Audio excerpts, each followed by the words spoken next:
ఇక లోక్సభ ఎన్నికల్లో రిగ్గింగ్ అంట ఇక రుజువు చేసేందుకు అణుబాంబు లాంటి ఆధారాలు ఉన్నాయని రాహుల్ గాంధీ చెప్పుకుంటూ వస్తూ ఉన్నారు. బీజేపీకి అనుకూలంగా ఎన్నికల సంఘం డేటా డాక్యుమెంట్లు మా వద్ద ఉన్నాయి. 15 సీట్ల తేడాతో ప్రధాని అయిన మోడీ తాము అధికారంలోకి వచ్చాక దేనిని వదలం, అన్ని ఎన్నికల వ్యవస్థ పూర్తిగా కూలిపోయింది. కాంగ్రెస్ సహాయ సమీక్ష సదస్సులో రాహుల్ అంట. ఇక లోక్సభ ఎన్నికల్లో రిగ్గింగ్ జరిగిందని, లేకపోతే నరేంద్ర మోడీ ప్రధాని అయ్యేవారే కాదని లోక్సభ ప్రతిపక్ష నేత రాహుల్ గాంధీ అన్నారు. 2024 లోక్సభ ఎన్నికల్లో 70 నుంచి 100 సీట్లలో రిగ్గింగ్ జరిగిందని సంచలన ఆరోపణలు చేశారు. వీటిలో కనీసం 15 సీట్లు తగ్గిన మోడీ ప్రధాని అయ్యేవారు కాదన్నారు. దేశంలో ఎన్నికల సంఘం డెడ్ అయిందని ఫైర్ అయ్యారు. ఎన్నికల్లో రిగ్గింగ్ ఎలా జరిగిందనేది వివరించేందుకు తమ వద్ద 100% ఆధారాలు ఉన్నాయని, దేశం త్వరలోనే వాటిని బయటపెడతామన్నారు. శనివారం ఢిల్లీలోని విజ్ఞాన్ భవన్లో AICC law, human rights and RTI విభాగం ఆధ్వర్యంలో రాజ్యాంగ సవాళ్లు, దృక్పథం, మార్గాలు థీమ్తో సదస్సు నిర్వహించారు.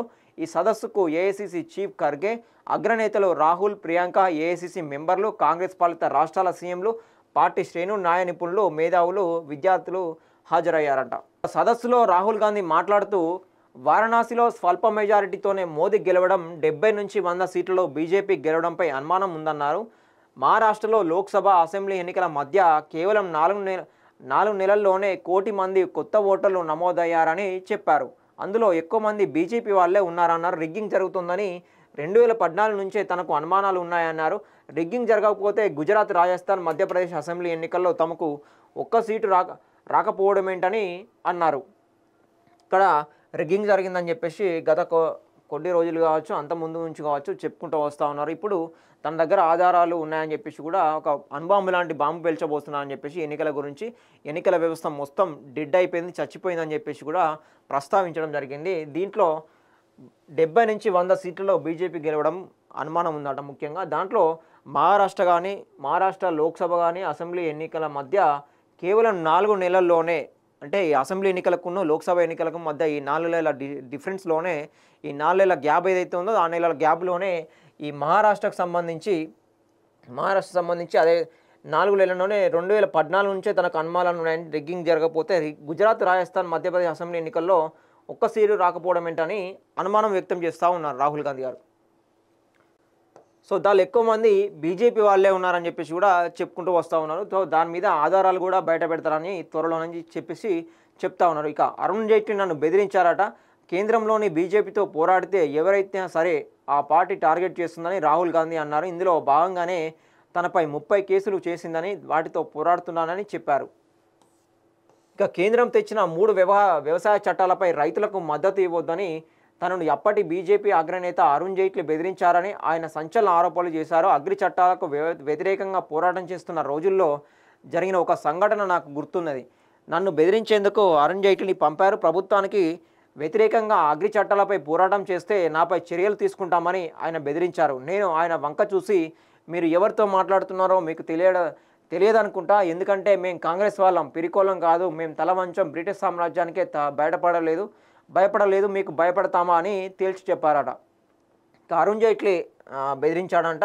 ఏ విషయంలో అంటే ఈ కేంద్రము ఎవరైతే 30 కేసుల మీద పెట్టి దాదాపు బీజేపీ మీద పోరాడుతూ ఉంటే, మీరు అగ్రి చట్టాల మీద సపోర్టు ఏదైతే తీసుకున్నారో ఆ సపోర్ట్ చేయొద్దు అని చెప్పేసి బెదిరించారట. ఈ పోరాటం ఆపేయాలని చెప్పేసి కూడా తనకి హెచ్చరించారట.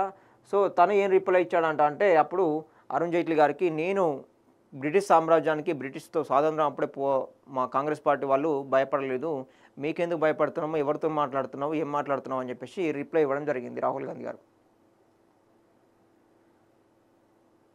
ఇక ఇండియాలో అలా జరగలేదు. రాఫేల్ ఒప్పందంలో ప్రధాని కార్యాలయం, నేషనల్ సెక్యూరిటీ అడ్వైజర్ ఎన్ఎస్ఏ జోక్యం చేసుకున్నారని స్పష్టంగా పేర్కొన్న ఒక డాక్యుమెంట్ పైన రాహుల్ గాంధీ స్పందించారు.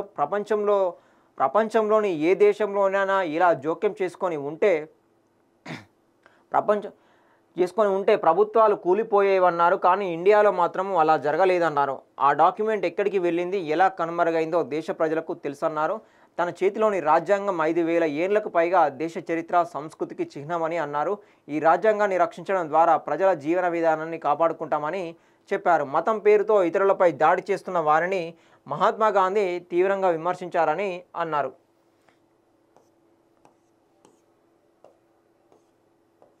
ఇక నేను రాజును కాదు, ఆ విధానానికే వ్యతిరేకం, తాను రాజును కాదని ఆ విధానానికి వ్యతిరేకమని రాహుల్ అన్నారు. సదస్సులో స్పీచ్ ప్రారంభిస్తుండగా హాల్లోని చాలామంది ఈ దేశానికి రాజు ఎలా ఉండాలంటే రాహుల్ గాంధీ లెక్క ఉండాలని, ఈ దేశ్ కా రాజా కైసా హే అంటే రాహుల్ గాంధీ జైసా హో అంటూ నినాదాలు చేశారు. దీంతో రాహుల్ స్పందిస్తూ నో బాస్, నేను రాజును కాదు, రాజు కావాలని అనుకోవడం లేదు, అసలు రాజు అనే కాన్సెప్ట్కే నేను వ్యతిరేకం అంటూ స్పీచ్ ప్రారంభించారట.